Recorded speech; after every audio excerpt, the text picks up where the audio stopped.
going to find and sentence Mr. Johnson on conspiracy to commit first-degree murder.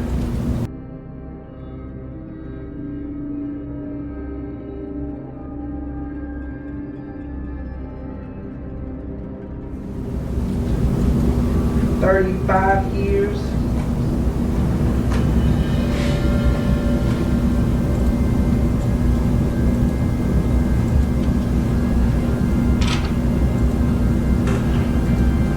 This was range 2 offender.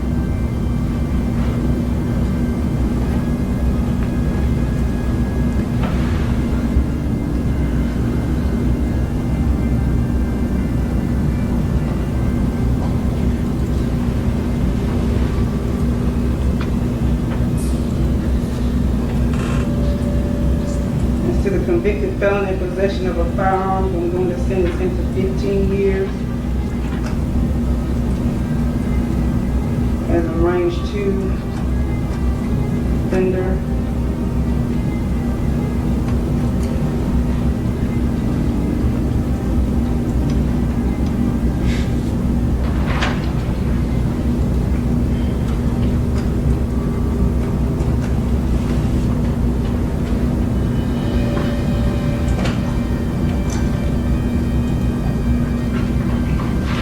State has asked this court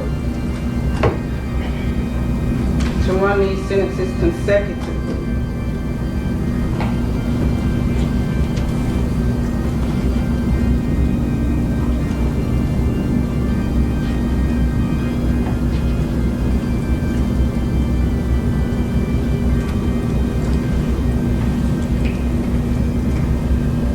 They've asked me to find that the defendant is an offender whose record of criminal activity is extensive.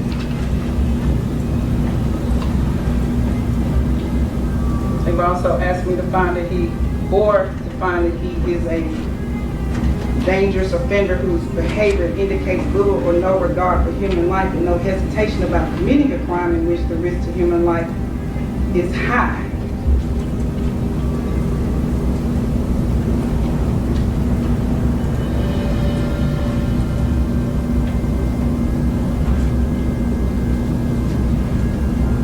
The court also has to find that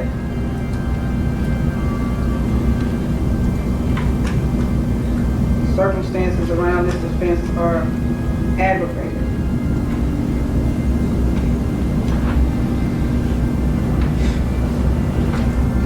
That confinement for an extended period of time is necessary to protect society from the defendant's unwillingness to lead a productive life and the defendant's resort to criminal activity in furtherance of an anti-societal lifestyle.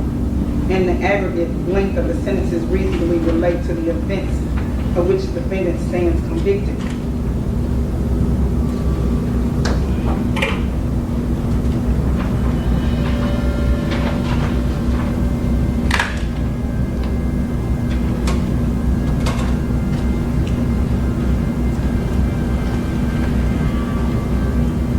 The state argues as to the defender having a record of criminal activity that is extensive,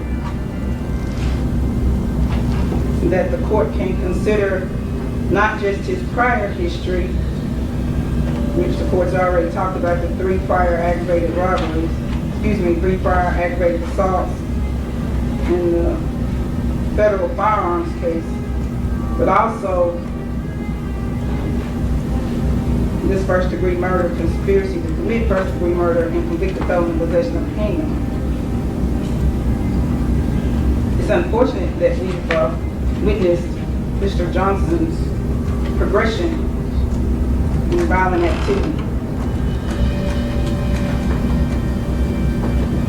He's had these prior convictions which dealt with firearms, which dealt with violence, and the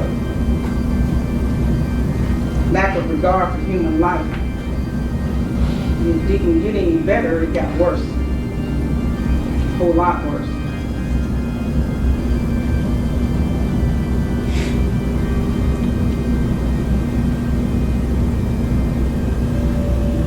The state also argues as to the dangerous offender that The defendant was not motivated because of fear or hate. That this was greed and money and fame. This was just a hit, a way for him to further his career.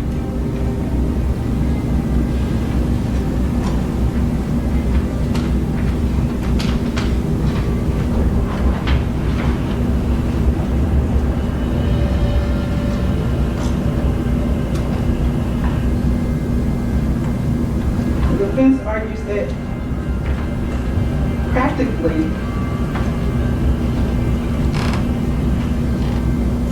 that no other time above the life sentence that he's already been sentenced to will protect the community. The defense argues that the life sentence will make Mr. Johnson eligible for parole somewhere around 70 or in his mid-70s.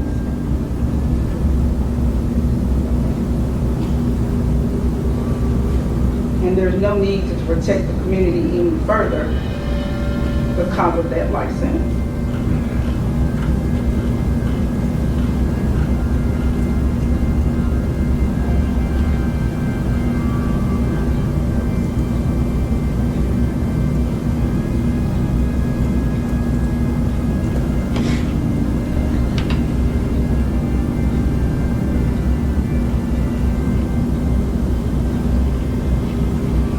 I don't know that the court agrees with that.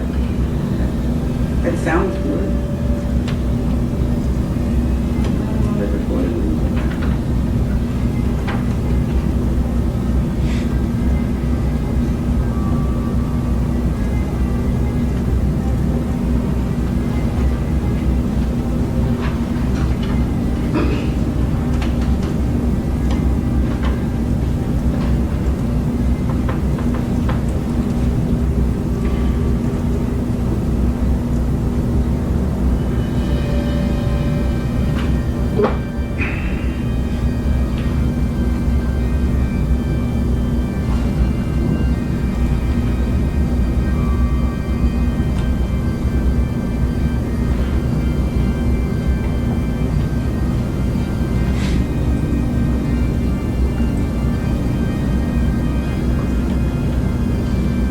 These were crimes that were committed in our community in the middle of the day, in broad daylight, other people around,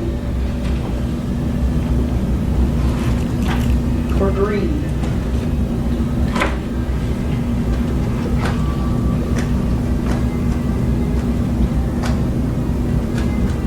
Greed, money, and fame.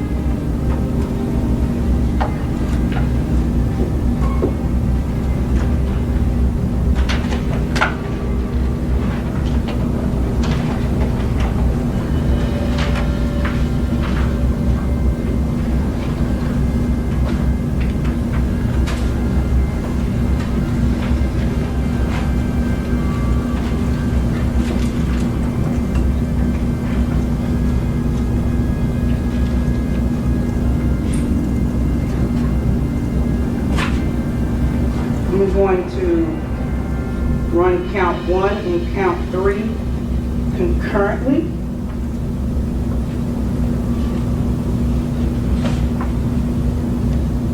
But consent to the license.